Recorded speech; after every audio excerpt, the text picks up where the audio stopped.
And Luka, if you still have the decision, if you're still on the fence about it, don't. They weren't going to win out and do something big in the playoffs unless all three of them were at full strength. I'm told that Luka Doncic is traveling back to the United States from Spain later this week and rejoining the Lakers on Friday.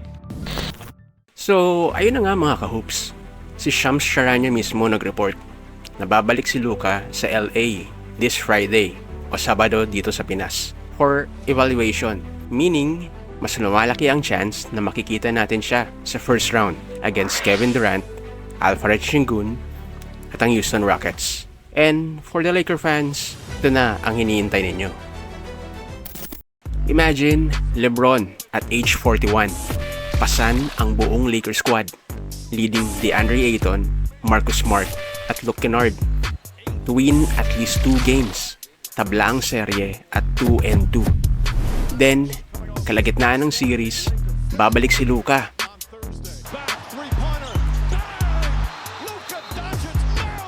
Na parang walang nangyari. Pero, teka. Seryoso, kumalma ka muna. Kasi, kung ako si Luka, hindi na muna ako babalik pa. Oo, kahit playoffs pa yan. At ito yung mga dahilan. Let's be honest. Even when healthy, hindi pa championship ready ang Lakers. Kulang sila sa 3-and-D wings, consistent defense, at yung tamang big para kay Luka. Oo, maganda ang run nila last March. Pero tingin ko, pick na nila yon. Hindi yun sustainable.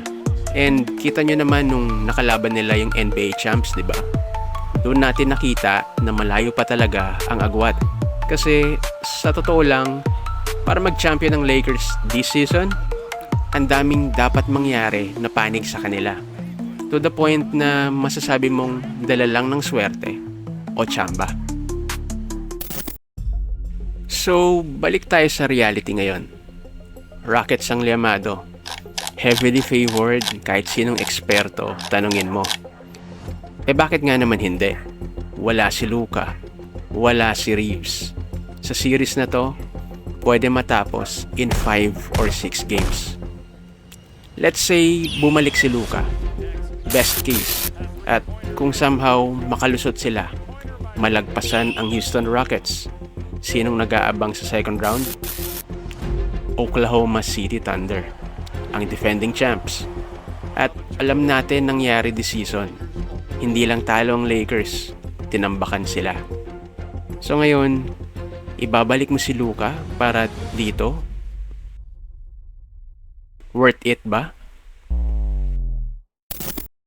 Ito yung pinakadelikado about sa hamstring injuries. Isa ito sa pinaka-recurring injury sa NBA. Kapag minadali mo, babalik at babalik yan. Tignan natin ang mga examples. Jalen Williams, na-injured nung January, nagkaroon ng setback ng February, bumalik at naglaro ng March, pero still, nagmi-miss ng games for injury management. Remember, siya yung bantay ni Luka nung nangyari ang injury at kita mo yung reaction niya. Aaron Gordon, multiple hamstring injuries. November last year, then January ulit. At kung susumahin, 3 beses in less than a year. Ganito kadelikado ang injury na to.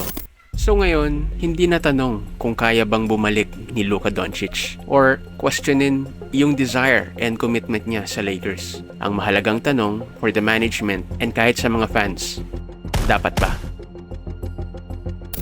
Kung ako si Luka, I'll take all the time para gumaling at bumalik ako sa 100%. Tama lang na hindi ako magmadali. Hindi para sa series na to, hindi para sa season na to.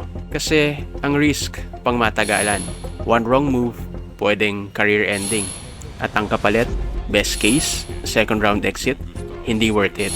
Pero ikaw, kung ikaw si Luka, babalik ka ba agad? Or aantayin mong maging 100% ka? Worth it ba ang risk? Comment down below mga ka-hoops.